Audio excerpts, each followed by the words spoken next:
অবহেলিত রেলপথ নিয়ে বৃহত্তর সিলেটবাসীর প্রাণের দাবি ৮ দফা দ্রুত বাস্তবায়নের লক্ষ্যে কুলাউড়া রেলওয়ে জংশন স্টেশনে অবস্থান ধর্মঘট করেছে যাত্রী সাধারণ। ৮ দফা দাবি বাস্তবায়ন আন্দোলন কুলাউড়ার পক্ষ থেকে ২৭ সেপ্টেম্বর সকাল ১১টা থেকে ১২:৩০ পর্যন্ত এই কর্মসূচিতে শত শত যাত্রীসহ বিভিন্ন রাজনৈতিক ও সামাজিক সংগঠনের নেতৃবৃন্দরা অংশ নেন। এ সময় সিলেট থেকে ছেড়ে আসা চট্টগ্রামগামী আন্তনগর পাহাড়িকা এক্সপ্রেস ট্রেন প্রায় ৩০ মিনিট আটকে রেখে বিক্ষোভ করেন আন্দোলনকারীরা।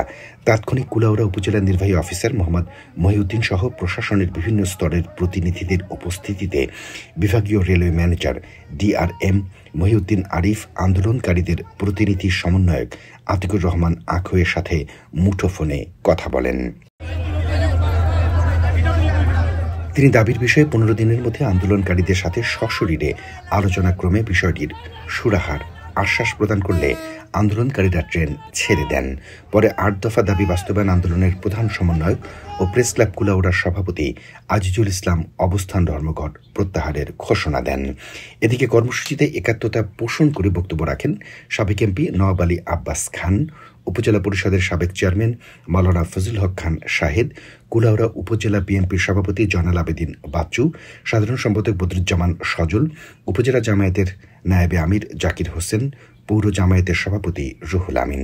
আন্দোলনের প্রধান সমন্বয়ক আজিজুল ইসলাম জানান, ৮ দফা দাবিগুলো হল সিলেট ঢাকা সিলেট কক্সবাজার রেলপথে ২টি স্পেশাল ট্রেন চালু, আখাউড়া সিলেট রেলপথ সংস্কার ও ডুয়েল গেজ ডাবল লাইনের উন্নীতকরণ, আখাউড়া সিলেট সেকশনে একটি লোকাল ট্রেন চালু, আখাউড়া সিলেট সেকশনে সকল বন্ধ স্টেশন চালুকরণ, কুলাউড়া জংশন স্টেশনে বরাদ্দকৃত আসন সংখ্যা বৃদ্ধি, সিলেট ঢাকাগামী আন্তনগর কালনী ও পারাবত ট্রেনের আজমপুরের পর ঢাকা অভিমুখী সকল স্টেশনের যাত্রা বিরতি প্রত্যাহার, সিলেটের সাথে চলাচলকারী ট্রেনের শিডিউল বিপর্যয় রোধে ত্রুটিমুক্ত ইঞ্জিন যুক্ত করা, যাত্রীদের চাহিদা অনুপাতে প্রতিটি ট্রেনে অতিরিক্ত বগি সংযোজন করা।